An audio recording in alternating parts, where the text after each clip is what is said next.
Halo semuanya, kembali lagi bersama saya Michael. Di video kali ini kita akan melakukan prediksi 2024 atau 2025 untuk Bitcoin gitu ya. Kalau memang kita mengalami bull kira-kira target kita di area berapa sih? Jadi di video kali ini kita akan breakdown targetnya. Kita mulai dari dulu mengerti untuk katalis positif ya, katalis positif untuk Bitcoin. Kita juga akan membahas mengenai sejarah siklus Bitcoin juga di video kali ini. Jadi kalau misalnya teman-teman suka video ini, jangan lupa untuk share videonya, like ataupun subscribe. Mungkin kita targetkan 600 likes teman-teman, dan thank you untuk supportnya. Kita bisa langsung masuk aja ke dalam videonya ya.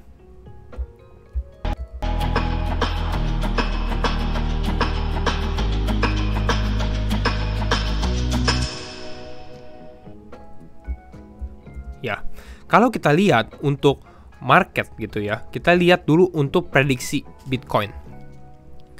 Nah,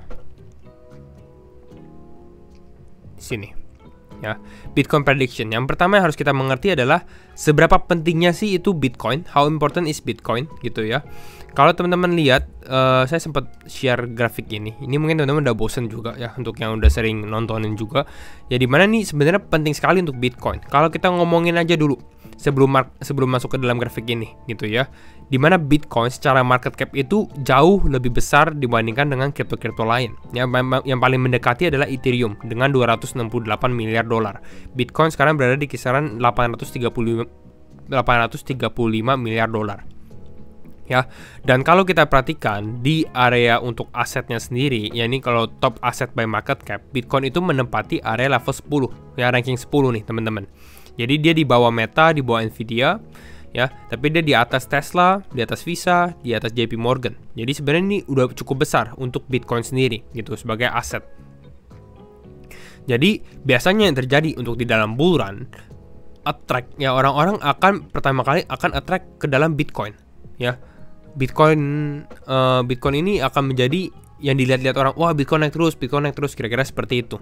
Baru nanti money flow-nya ke altcoin gitu. Jadi ini bertahap lah, istilahnya seperti itu ya. Jadi kita tahu Bitcoin itu penting, Bitcoin as the altcoin mover, karena Bitcoin harus gerak dulu baru altcoinnya gerak gitu ya.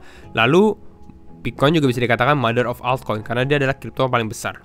Nah, ngomongin tentang Bitcoin, kita sekarang ngomongin tentang katalis positif untuk Bitcoin. Ada dua katalis positif di tahun depan. Yang pertama adalah halving, yang kedua adalah ETF. Kita akan bahas satu-satu gitu ya. Kita mungkin mulai dari halving dulu. Halving, apa sih itu halving? Banyak teman-teman mungkin yang belum tahu tentang halving. Halving itu sudah terprogram. Ya ini diprogram gitu ya. Bukan artinya oh bisa terjadi, bisa enggak bisa seperti itu. Itu udah pasti terjadi. Halving sudah pasti terjadi. Gitu ya. Kapan terjadinya? Halving terjadi setelah after the network mines 210.000 blocks. Setelah 210.000 blocks yang udah di mining gitu ya, itu halving terjadi. Kisarannya roughly every 4 years, 4 tahun. Jadi kita lihat sebelum halving 2024 itu adalah 2020 dan 2016. Dan ini roughly, artinya ya secara waktunya nggak bisa dipastikan ya, tapi mungkin nggak bisa dipastikan, lebih ke arah ya bisa plus minus 1 bulan lah, intinya seperti itu. Ya, untuk target sekarang sebenarnya halving itu di tanggal 16 April 2024 gitu ya. Jadi di April untuk kita ngomongin tentang halving. Nah, kita bahas lagi di sini. Nah, the halving event is significant karena ini penting banget. Kenapa? Karena ini adalah marks another drop in the rate of new bitcoins. Jadi untuk mendapatkan satu bitcoin itu jauh lebih susah.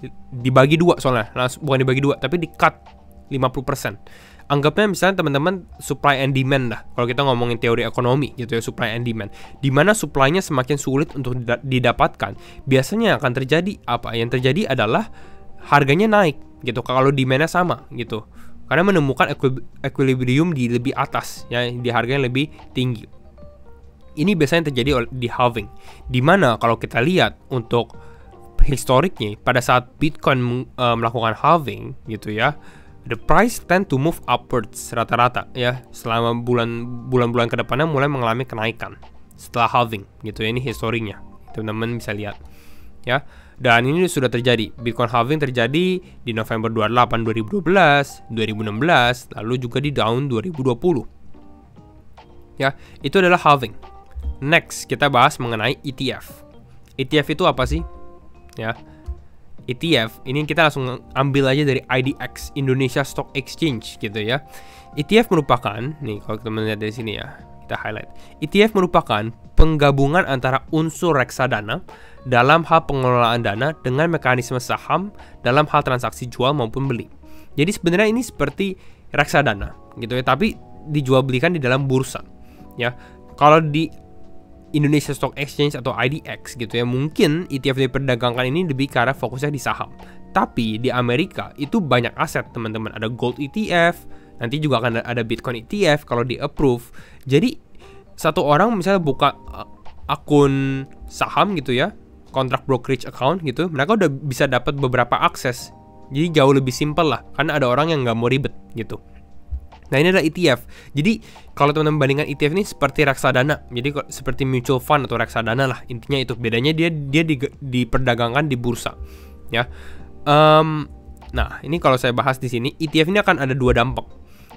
Dampak pertama adalah ke retail, ya, retail investors gitu ya, orang-orang yang mungkin bisa dibilang mereka mau ada exposure ke dalam kripto, tapi mereka nggak ngerti Bitcoin itu apa sih, atau mereka nggak ngerti cara buka crypto exchange. Nah, inilah mereka akan mendapatkan akses ya ke dalam atau pintu masuk ke dalam crypto industri dari ETF gitu. Tapi yang bignya sebenarnya adalah di institutional money gitu, dimana bisa dikatakan mungkin ya institusi-institusi yang kita tahu di Amerika tuh relatif lebih ketat gitu ya untuk regulasi-regulasi yang ada. Makanya dengan adanya ETF ini mungkin mereka memasukkan Bitcoin atau kripto ke dalam funds-nya mereka gitu, atau mutual funds-nya, itu bisa terjadi gitu. Ini adalah institutional money. Jadi saya lebih hoping sebenarnya ETF ini ya attract institusi-institusi. Nah, ini dari Fred Krueger. Dia membahas, we are 2 weeks away from the biggest event in the history of Bitcoin ya. Kisaran 8 Januari sampai 10 Januari the ETF should get approval. Ya, ini bukan sesuatu yang pasti, bisa aja berubah, tapi ya timelinenya saat ini mungkin 8 sampai 10 Januari. For the first time, anybody with a brokerage account will be able to buy Bitcoin. Ya, punya akun di saham istilahnya, di brokerage gitu, di sekuritas, ya udah bisa beli Bitcoin. Money flows bakal masuk ke dalam ETF gitu ya. Lalu diskusi-diskusi akan dibahas lebih banyak lagi, diskusi kripto di CNBC. Ya karena kan di Amerika cukup sering gitu ya, investment advice, financial channel dan lain-lainnya. Nah, ini adalah kalendernya juga, Bitcoin ETF approval calendar. Kalau teman-teman lihat, mungkin lihatnya di third deadline-nya aja gitu ya. Ini kisaran 14 Januari, 15 Januari, dan 8-10 Januari. Bahkan the newest news kalau kita lihat itu adalah yang paling baru. Nah, di sini Fox Business confirm the date for final amendments to all spot Bitcoin, di mana ETF ini mungkin dapat approval di 29 Desember 2023. Jadi di tahun ini hanya beberapa hari lagi nih gitu ya. Ada kemungkinan lah paling early lah, paling awal. Nah, kalau kita ngomongin ETF juga, dari Grayscale CEO dia juga bahas, dia prediksinya adalah 30 triliun dolar masuk ke dalam spot Bitcoin ETF. Besar sekali gitu ya. Ini akan benefit market crypto. Jadi kedua event ini, halving ETF, ini akan menjadi sesuatu yang besar lah di dalam market ya. Nextnya kita akan membahas mengenai kalender Bitcoin ya. Ini kalau teman-teman di sini kita akan membahas mengenai crypto prediksi untuk Bitcoin ya. Ini saya udah bagi dari kuartal 1, kuartal 2, kuartal 3 sampai kuartal 4 gitu ya. Kalau kita bahas deh kuartal 1. Kuartal 1 tuh Januari, Februari, Maret. Event yang akan terjadi biasanya mungkin Januari ETF approval gitu ya. Lalu Februari ini ada CZ decision, keputusan sidangnya CZ Binance, apa yang akan terjadi. Overall sebenarnya kalau kita tanya, kita kalau diskusi aja nih ya, diskusi santai, ETF approval, apakah newsnya sudah price in? Saya rasa udah price in. Ini kenaikan Bitcoin saat ini udah cukup ya karena rumor akan di-approve, istilahnya seperti itu. Jadi mungkin pada saat ETF-nya di-approve, Bitcoin bisa sedikit mengalami penurunan. Tapi saya rasa walaupun udah di-approve, ini kan orang-orang udah dapat akses. Jadi mungkin di Februari, Maret, yaitu akan creep back up lagi, mulai mengalami kenaikan, dengan target saya di kuartal 1 mungkin di kisaran $50.000 untuk Bitcoin. Ya, ini kita ngomongin Bitcoin dulu deh. Ya, kuartal 2 yang terjadi adalah Bitcoin halving. Ya, biasanya setelah Bitcoin halving, ya, persis setelah Bitcoin halving, market lebih ke arah konsolidasi, bukan market tapi Bitcoin lebih konsolidasi atau sedikit mengalami penurunan. Jadi ini akan menjadi buy opportunity kalau memang kita diberikan penurunan inilah. Mungkin kisaran saya 30.000, 40.000 untuk target Bitcoin gitu ya. April, Mei, Juni setelah Bitcoin halving gitu ya. Baru nanti kuartal 3, kuartal 4 mulai mengalami kenaikan gitu. Nanti saya jelaskan di teknikalnya juga teman-teman. Nah, di kuartal 3 kita lihat dari sini Juli, Agustus, September ini lebih ke arah kuartal mungkin untuk makro, dimana saya expect-nya sebenarnya untuk FOMC, the Fed mulai rate cut di kuartal 3 gitu ya. Mungkin di kuartal 1 di sini mereka akan fight inflasi untuk ke dalam 2% ya, turun ke dalam 2%. Setelah 2% terjadi gitu ya, di Juli mereka mulai rate cut. Jadi rate cut ini should benefit market crypto juga, tapi yang menjadi worries-nya juga adalah US election, karena US election kan kita nggak tahu nih apa yang akan terjadi nih di Amerika sendiri. Apakah akan ada dampak ke dalam market crypto? Ya tergantung polisinya mereka sebenarnya gitu ya. Apakah mereka positif atau mereka netral ataukah mereka cukup kontra dengan kripto? Kita nggak ada yang tahu juga. Tapi intinya untuk September sebenarnya kalau aman-aman aja harusnya nggak akan terlalu berdampak sih untuk US election sendiri. Nah, kuartal 4 baru nih, ini namanya target saya sebenarnya new all time high-nya itu di tahun depan, kuartal 4 tahun depan new all time high. Tapi bisa jadi salah gitu. Kembali lagi, belum disclaimer juga. Disclaimer on and do your own research ya. Oktober, November, Desember. Nah, mungkin ini kan kita cuma bahas prediksinya. Kita bahas sekarang mengenai datanya. Nah, di sini ada data. Oktober, November, Desember. Kalau teman-teman lihat halving sebelumnya, kita ada data ini mana ya? Di sini halving sebelumnya itu di 2020 dan 2016. Ya, 2012 ini belum ada datanya. Jadi kita lihat 16 dan 2020. Yang terjadi di 2020 adalah Oktober, November, Desember setelah halving ini mengalami kenaikan. Ya, kuartalnya 27%, 42%, 46%. 2016 hal yang sama terjadi, tapi ini naiknya mungkin lebih nggak terlalu besar. 14%, 5,4%, 30%, 31%. Gitu. Jadi ya kuartal 4 tendensinya ini menjadi a good quarter lah untuk Bitcoin ataupun untuk market crypto. Seperti yang kita alami juga nih. Kita lihat kan, ini kita naiknya juga cukup signifikan. Oktober naik 28, November naik 8%, Desember naik hampir 14%. Ya. Jadi kira-kira ini kalau kita ngomongin tentang secara bulannya, timelinenya gitu ya. Nah, tapi mungkin yang akan menjadi yang cukup menarik adalah mengenai prediksinya dong kok. Nah, kita akan bahas ya. Nah, ini kita bahas mengenai teknikalnya lagi gitu ya. Di sini mungkin teman-teman cukup bingung untuk grafiknya, tapi ini saya jelaskan dulu ya. Ini saya mungkin gedein dulu.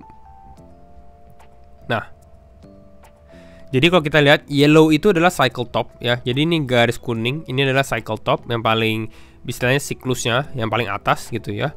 Lalu yang biru itu adalah cycle bottom ya. Dan hijau itu halving. Nah, tadi kita bahas nih pada saat halving biasanya market nggak gitu mengalami kenaikan.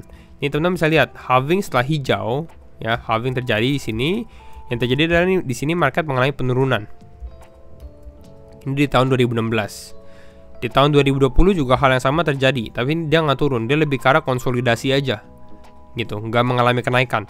Baru next month-nya ya mulai masuk kuartal 3, kuartal 4 mulai mengalami kenaikan. Seperti itu. Makanya saya expect mungkin pada saat halving di sini, halving terjadi, let's say Bitcoin mungkin di area 43.000 atau mungkin 50.000 ya akan relatif stabil di sini, mungkin akan ada sedikit dip gitu ya, tapi that's it.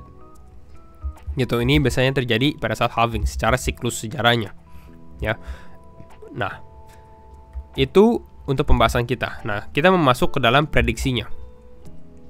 Prediksinya, saya perhatikan di sini. Kalau teman-teman lihat di sini ada box-box putih gitu ya, box-box putih ya. Ini harus agak pelan biar teman-teman nggak mungkin ribet juga gitu karena banyak garis dan lain-lain. Box putih ini tadi kita bahas ini adalah cycle top gitu ya. Dan ini saya ukur dari box putih 1 yang awal gitu ya ke yang satunya lagi gitu. Jadi yang dari tahun 2013 ke tahun 2016.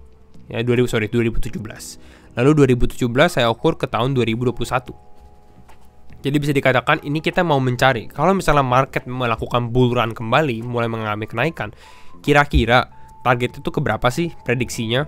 Nah, menarik kan? Nah, kita coba lihat ya. Dari tahun 2013 ke tahun 2017, yang terjadi adalah kenaikan 14,4 kali. Naik 1400%, ya 1400%.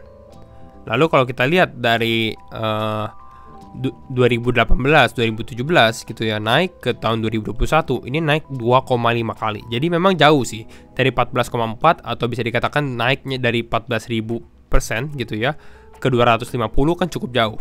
Cuma teman-teman harus bandingkan, ini kenapa bisa seperti ini karena market cap. Ya, dimana market cap awal di 2013 ini jauh lebih kecil dibandingkan yang kita alami mungkin di tahun 2018, di mana Bitcoin udah di area 15.000 gitu. Jadinya apa? Jadinya dengan tesis ini bisa dibilang ada marginal decrease gitu ya, diminishing return lah, bisa dibilang seperti itu. Jadi secara market cap tambah besar, potensi returnnya semakin kecil. Nah, kalau kita lihat, let's say di sini kan 2,5 kali ya, 2,5 kali. Jadi kalau kita ukur dari area top kita ke top kita di sini, di area mungkin 67.000, 69.000-an, 2,5 kali 250%, itu di area berapa? Itu di area di sini, teman-teman. Di area 245.000. Gitu. Ini kalau sama secara returnnya 2,5 kali. Tapi saya prediksi, karena kita lihatnya dengan diminishing, artinya karena ini di sini sudah tambah besar lagi, seharusnya 2,5 kali ini harusnya di bawah 2,5. Intinya seperti itu. Jadi target saya yang pertama itu mungkin di kisaran 1,5 kali, atau ya 1,5 kali, atau di kisaran di sini 171.000. Gitu ya, 171.000 dolar. Kenapa? Yang pertama ini cek, ini di bawah 2,5 kali gitu ya, 150% masih possible. Lalu di sini saya tarik juga garis Fibonacci gitu ya, dan area 1,618-nya ya, atau bisa dikatakan golden ratio-nya itu juga berada di kisaran area 170.000 atau 169.000 lah, intinya seperti itu. Jadi ini 150%. Ini target saya ini adalah target agresif. Target agresif 168, 169 atau setara dengan 2,6 M. Ya, teman-teman, 2,6 M rupiah. Nextnya adalah moderate. Di sini moderate kita adalah 105. Kenapa 105? 105 itu moderate saya karena saya expect mungkin market naik sekitar 50% dari totalnya. 50% dari all time high. Jadi di sini all time high-nya 69.000. Jadi kalau kita targetkan sekitar 50%, itu berada di kisaran area 105. Ya 54-55%-an. Ya ini menjadi target moderate saya, target tengah lah, 105.000 untuk Bitcoin di cycle top berikutnya. Karena menurut saya 50% itu masih cukup make sense juga. Nanti kita bandingkan ya, teman-teman. Ya, jadi 50%. Nextnya itu yang konservatifnya itu di area 75.000. Jadi target-target saya semuanya itu menargetkan adalah untuk Bitcoin at least break all time high-nya dia di 69.000 at least gitu ya. Target konservatifnya itu di 75.000 ya, 75.000 di sini. Ya naik mungkin kisaran berapa persen? Ya 7%, 8% ya, di area kisaran ini aja. Mungkin karena hype ETF dia naik gitu ya. Lalu ternyata nggak berhasil naik lagi. Ya, and then down, possible. Konservatif target, at least break all time high. Ke target konservatif aja nih kisaran berapa nih? 75.000, ya 80%-an lagi gitu. Jadi masih ya cukup positif sebenarnya naik 80%. Cuma di kripto doang, dimana kita naik 80%, tapi kita berasa, kurang. Intinya seperti itu gitu ya. Nah, jadi kita udah ada 3 target nih teman-teman. Ya, Bitcoin targetnya konservatif, moderate, agresif. Ya, kita coba recheck lagi. Di sini saya ada buat Excel sheet gitu ya. Nih di sini Bitcoin market cap comparison. Supply-nya Bitcoin, let's say supply Bitcoin pada saat tahun depan itu adalah 19,6 juta. Ya, 19,6 juta. Kan total supply-nya 21 juta. Ya. Karena saat ini supply Bitcoin tuh di kisaran 19,58 kalau teman-teman lihat ya. Nih, 19,58. Jadi saya tulis mungkin 19,6. Ya. Sebenarnya ya 19,5 ya 19,6 make sense.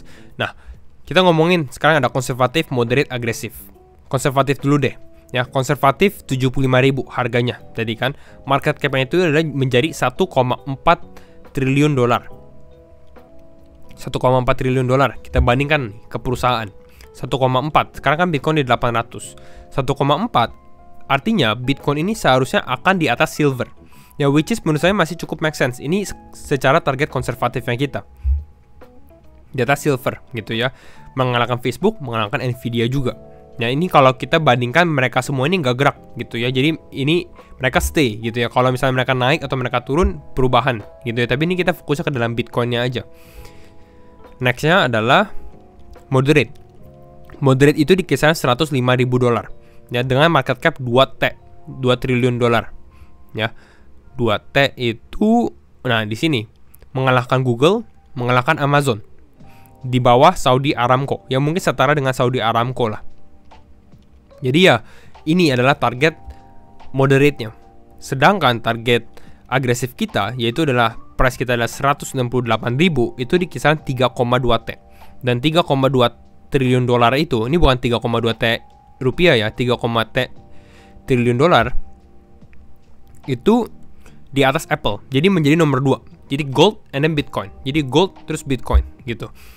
Dan ya mungkin ini cukup high juga secara